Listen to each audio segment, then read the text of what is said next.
नमस्कार। आज हम भगवत गीता के एक बहुत ही जाने माने श्लोक पर गौर करने वाले हैं। जी अध्याय 4 का श्लोक संख्या 7। हाँ, ये तो बहुत ही प्रसिद्ध है। हमारी ये जो बातचीत है ये धर्म का संतुलन गीता का दिव्य नियम नाम के श्रुत पर आधारित है और हमारा मकसद है कि इस श्लोक के गहरे मतलब को समझें, इसके पीछे जो सिद्धांत है उसे जानें। बिल्कुल, ये श्लोक है ही इतना गहरा। तो चलिए फिर शुरू करते हैं। इस विचार को जरा परत दर परत खोलते हैं। जरूर। अक्सर लोग इससे मुश्किल समय में याद करते हैं, पर इसका अर्थ उससे कहीं ज्यादा व्यापक है। हाँ, तो पहले श्लोक सुन लेते हैं जैसा वो है। यदा यदा ही धर्मस्य ग्लानिर्भवति भारत अभ्युत्थानम अधर्मस्य तदात्मानम सृजाम्यहम्।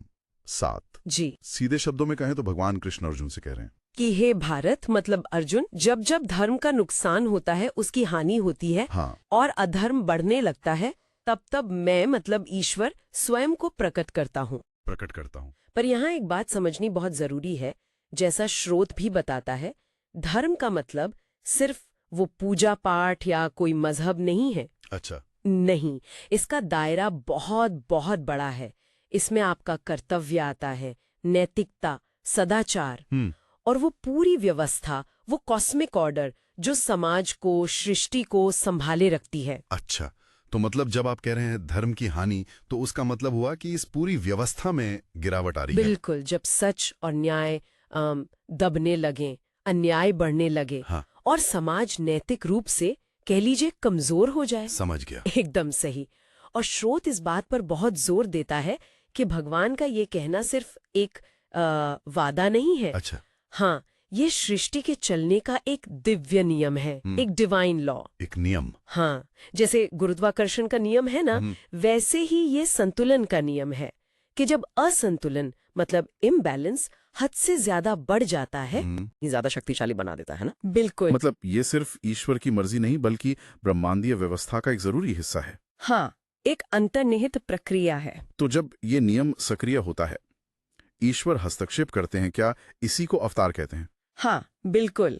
इसी हस्तक्षेप को अवतार कहा गया है और इसका मकसद भी बहुत साफ होता है। क्या? धर्म की फिर से स्थापना करना, उसे वापस पटरी पर लाना और जो अधर्म बढ़ गया है उसका नाश करना। ठीक है। स्रोत में भगवान राम और कृष्ण के अवतारों का जिक्र है ही। वो इसी सिद्धांत के सबसे जाने माने उदाहरण हैं। हाँ, वो तो हैं। उनका आना समाज में जो संतुलन बिगड़ गया था उसे ठीक करने के लिए था, नैतिक मूल्यों को फिर से स्थापित करने के लिए। तो फिर इन उदाहरणों से और इस श्लोक से हम क्या सीख सकते हैं? मुख्य बातें क्या हैं? स्रोत कुछ बताता है इस बारे में? हाँ, कई बातें हैं। पहली तो यही कि मुश्किल समय में विश्वास बनाए रखना जरूरी है। ये जानना कि दैवीय सहायता मौजूद है, ईश्वर साथ नहीं छोड़ते। ये तो जरूरी है। दूसरी बात जो शायद सबसे ज्यादा तसल्ली देती है वो ये है कि अधर्म चाहे कितना भी शक्तिशाली क्यों ना दिखे, हाँ, आखिरकार जीत धर्म की ही होती है, सत्य की होती है अंततः। हाँ, स्रोत इसे एक तरह से अनिवार्य परिणाम की तरह बताता है, जैसे रात के बाद सुबह होनी ही है। अच्छा। ये सिर्फ एक नैतिक जीत नहीं बल्कि सृष्टि के संतुलन का एक, आप कह सकती है, अंदरूनी नियम है। अधर्म का पतन निश्चित है, भले ही उसमें वक्त लगे। और तीसरी बात, कोई तीसरी बात भी है? हाँ, तीसरी बात है ईश्वर के हस्तक्षेप का समयानुकूल होना।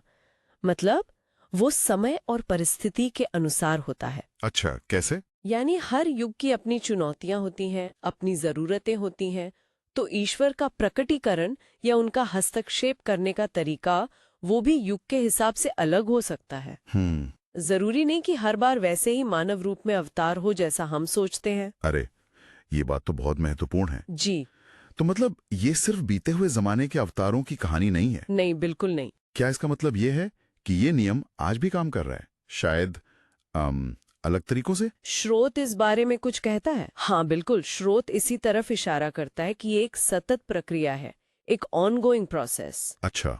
ईश्वर का हस्तक्षेप या वो संतुलन लाने वाली शक्ति वो आज शायद नए विचारों के रूप में प्रकट हो सकती है। विचारों के रूप में? हाँ, या किसी सामाजिक या आध्यात्मिक आंदोलन के जरिए, या हो सकता है प्रकृति की किसी घटना के रूप में भी। वाह। ये उन शक्तियों के जरिए भी काम कर सकती है जो आज दुनिया में न्याय, करुणा और सत्य के लिए खड़ी हो रही हैं। तो जरूरी नहीं कि हम उसे हमेशा पहचान ही लें। बिल्कुल जरूरी नहीं, वो सूक्ष्म रूप से भी काम कर सकती है। वाह, ये तो सचमुच बहुत गहरा और व्यापक दृष्टिकोण है।